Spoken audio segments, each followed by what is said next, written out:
राकेश टिकैत की गालियां गिन रही है। जिस दिन 100 गाली पूरी हो जाएगी, राकेश टिकैत का इलाज होगा।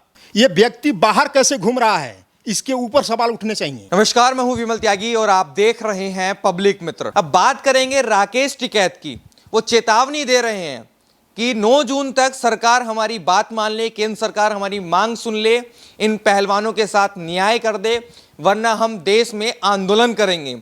ऐसे में सवाल ये उठता है कि बार बार ये धमकी देना, बार बार ये आंदोलन की चेतावनी देना कहां तक सही है। तो इस मुद्दे पर बातचीत करने के लिए हमारे साथ अजय कुमार दुबे जी हैं, सुप्रीम कोर्ट के वकील हैं। सर, बहुत बहुत स्वागत है आपका हमारे चैनल पर।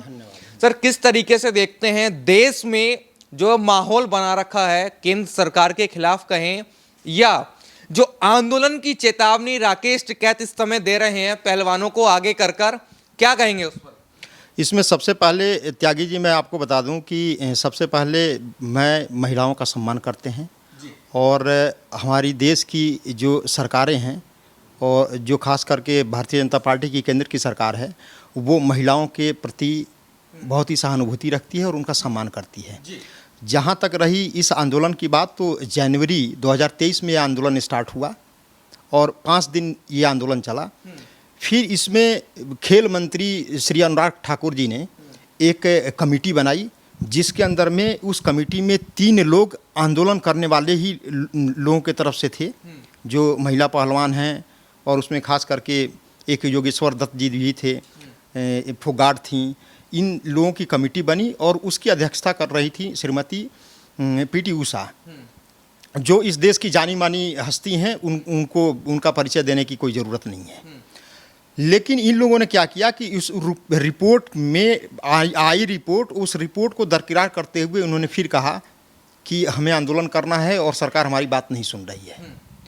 फिर इन्होंने आंदोलन अप्रैल में स्टार्ट कर दिया। आंदोलन में इनका सबसे पहले, इनके हमेशा ये ट्रैक अपना चेंज करते गए। सरकार इनकी बात मान ली। ये सबसे पहले कह रहे थे कमेटी बनाओ, सरकार ने कमेटी बना दी। कमेटी की रिपोर्ट आई। रिपोर्ट पब्लिक नहीं होती हैं, रिपोर्टें सबसे पहले सबके सामने डिस्कस करती हैं। उस रिपोर्ट के ऊपर डिस्कशन भी इन्होंने नहीं किया, ये भी वाजिब नहीं समझा, और इन्होंने केंद्र सरकार की बातों को नहीं माना। और फिर इन्होंने क्या किया कि आंदोलन करने के लिए ठान ली। आंदोलन शुरू हो गया। फिर इन्होंने एक नया पैंतरा बदला अपना। नया पैंतरा ये हुआ कि इन्होंने कहा कि जो बृजभूषण शरण सिंह हैं, इनके ऊपर एफआईआर होनी चाहिए। एफआईआर पुलिस दर्ज नहीं कर रही। ये चले गए सुप्रीम कोर्ट। सुप्रीम कोर्ट ने कहा कि नहीं, एफआईआर दर्ज होनी चाहिए, पुलिस एफआईआर दर्ज करे और जांच करे। एफआईआर दर्ज हो गई। जब इनका एफआईआर दर्ज होगी, फिर इनका मुद्दा बदल गया। अब देखिए क्या सही है क्या गलत है, ये अभी कहना बहुत ही अपरिपक्वता होगी। ऐसी बातें पहले नहीं कहनी चाहिए अगर कोई भी चीज़ें विचाराधीन हो। इसके बाद ये अब क्या करने लगे कि इनके मंच पे, आपके जंतर मंतर पे तमाम विपक्षी पार्टियां, और ये तो देश की जनता अब कंफ्यूज हो गई है। ये सोच रही है कि ये आंदोलन करने वाले के बीच में विपक्षी पार्टियां, कांग्रेस, सीपीआई, अरविंद केजरीवाल, ममता बनर्जी, अखिलेश यादव, ये सभी लोग कैसे एकाएक आकर कूद पड़े। और आपको ध्यान होगा जो सीए के समय में जो शहीन भाग में जो विरोध हुआ था और जो मुस्लिम समुदाय के लोग विरोध कर रहे थे, उसमें एकाएक विपक्षी पार्टियां जैसे उसके अंदर कूद गईं और उसको और कलर देने लगी, राजनीतिक कलर देने लगी। सेम हूबहू उसी तरह इन हमारे नौजवान बहन भाइयों को गुमराह किया जा रहा है और इनके भविष्य के साथ खिलवाड़ कर रही है विपक्षी पार्टियां, और इनको इंस्टिगेट कर रही हैं, इनको उकसा रही हैं कि आप जो है इस तरह की चीज़ें करो और अपने मुद्दे बदलते रहो, ताकि भारत सरकार और देश बदनाम होता रहे। इसी में इनको मजा आता है। आपको क्या लगता है राकेश टिकैत जो चेतावनी दे रहे हैं 9 जून तक की कि केंद्र सरकार हमारी मांग मान ले वरना आंदोलन होगा, जो उनका एक डायलॉग भी है कि आंदोलन होगा, तो क्या लगता है हर बात पे आंदोलन? देखिए, राकेश टिकैत जी का जो सवाल है, राकेश टिकैत जी किसानों के नेता नहीं है। ये इनका नाम नया रखा गया है आंदोलन जीवी।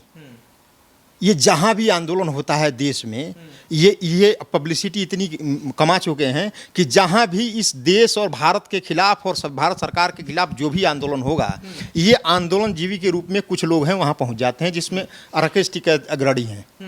राकेश टिकैत जब किसानों का आंदोलन हो रहा था तो पूरे देश के किसानों को गुमराह किया इस व्यक्ति ने। ये व्यक्ति बाहर कैसे घूम रहा है, इसके ऊपर सवाल उठने चाहिए।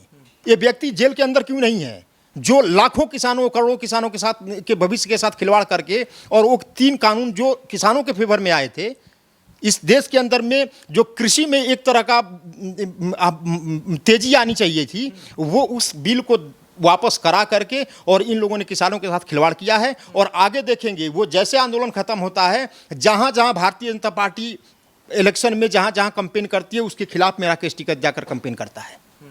राकेश टिकैत विपक्ष के इशारे पे काम कर रहे हैं और ये विपक्ष का ही एक रूप है, इसको बहुत सीरियसली नहीं लेना चाहिए। क्या लगता है महिला पहलवानों की आड़ में उनको आगे कर 2024 के चुनाव की तैयारी शुरू हो चुकी है?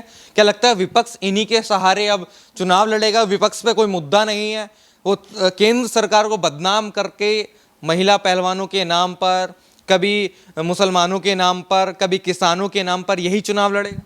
ये राकेश टिकैत का कोई वजूद नहीं है। जहाँ तक चुनाव की बात है, 2020 में उत्तर प्रदेश के अंदर में चुनाव हुए और राकेश टिकैत लड़े थे।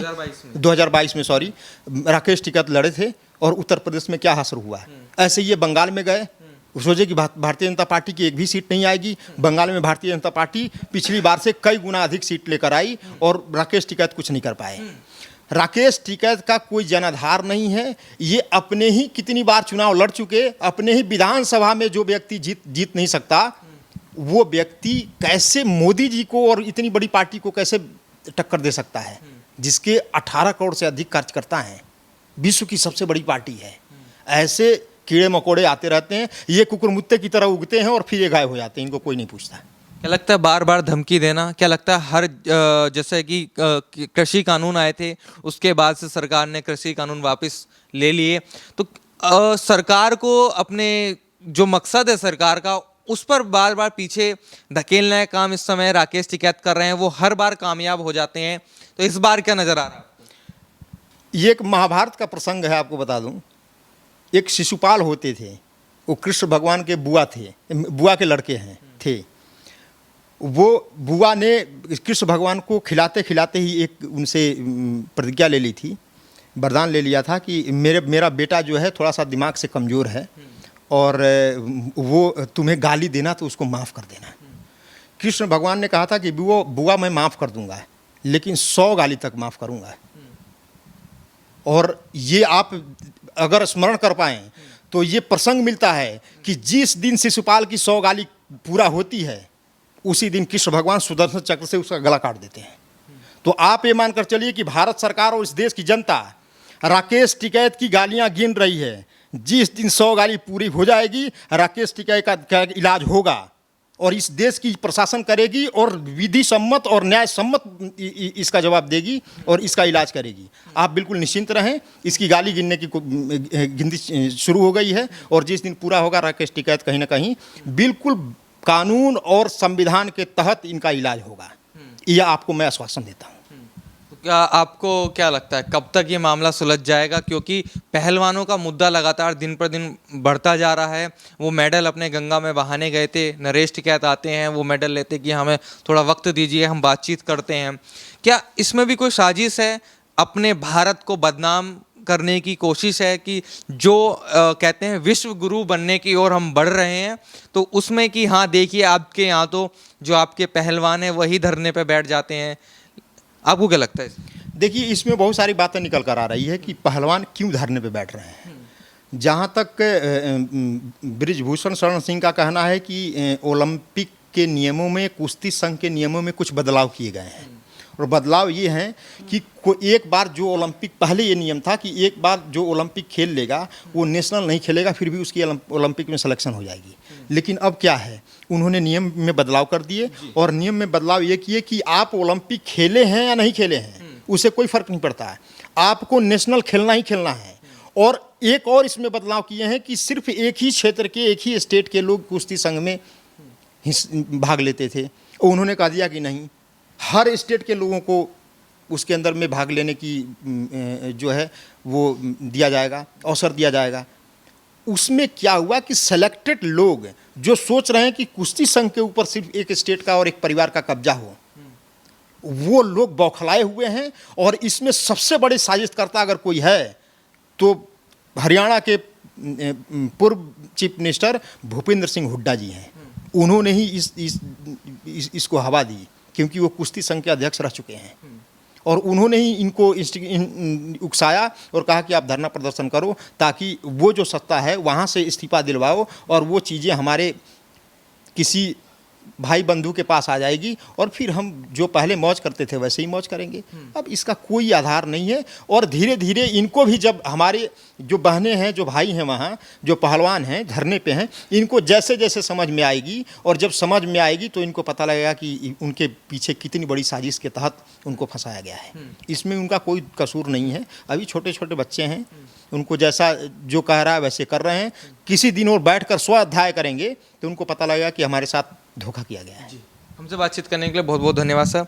तो आप देख सकते हैं सर ने जो बताया कि राजनीति इसमें हो रही है और कई दिनों से यह देखा भी जा रहा है कि कैसे महिला पहलवानों की आड़ में जो एक पूरा विपक्ष आता है जंतर मंतर पर और लगातार सरकार को कोसता है, सरकार की कमियां बताता है और अपनी राजनीति रोटी सेकना शुरू कर देता है।